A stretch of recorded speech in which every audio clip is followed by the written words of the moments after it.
What's up everyone, it's Coach Abe, and in today's workout we're hitting up another edition of CF Lite or VZ Lite, whichever one you guys choose.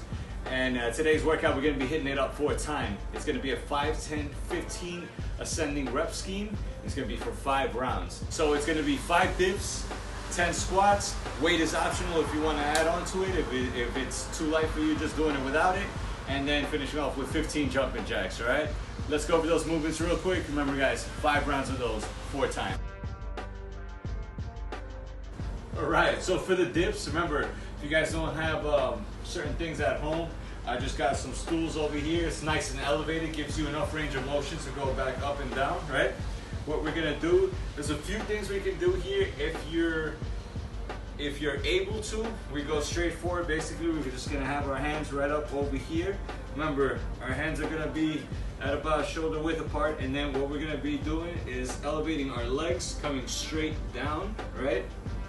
And the range of motion will end. For me, it ends right about here. You're slightly leaning forward, and then just come straight back up, all right? This is a tricep related exercise. Really hits the triceps really nice. Anterior delts, to get a little bit of that in as well, depending on which way you're leaning. If you want to come straight up, it's a little more tricep activated, go a little forward, a little more for anterior delts, right? If for whatever reason you are not able to do those, you can also modify it a little bit. What you can do is just leave your feet kind of dangling there right on top of you, and then just go for the dip right there, all right? Just come down as much as you can and then come up. Just make sure that when you're coming down, your shoulder isn't going too past your elbows there. You don't want to risk a shoulder injury there. So you're gonna go till right to the angle where they meet, and then just come right up. If this one is too easy for you though, you can advance a little bit by bringing your legs forward in front of you. Make sure your midline is stable, so from the hips to your shoulders, nice and stable. And then what you're gonna do from there is same thing, just come right down. Careful not to go too low, and then come right back up, all right? All right, so for the squats, remember you can do 10 squats. It can be free weight, or it can be with weight if you want to add a little bit of intensity to it, right? Just make sure you're not compromising form. Remember the squat, traditional squat, just coming straight down. Make sure you're bending at the hips first before the knees. So you're not bending at the knees first and then the hips.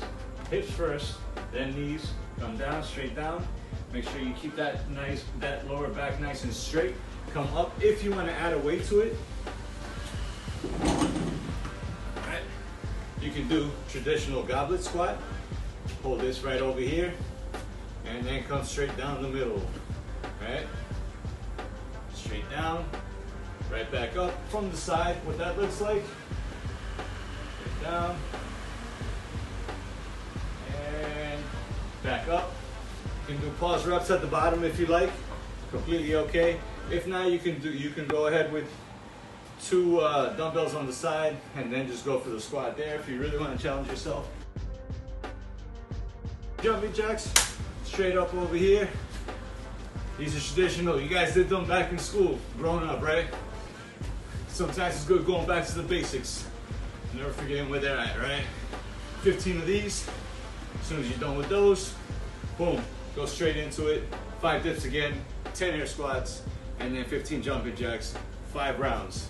And the total amount of time it takes for you to do the entire 5 rounds will be your score for the end of it, all right?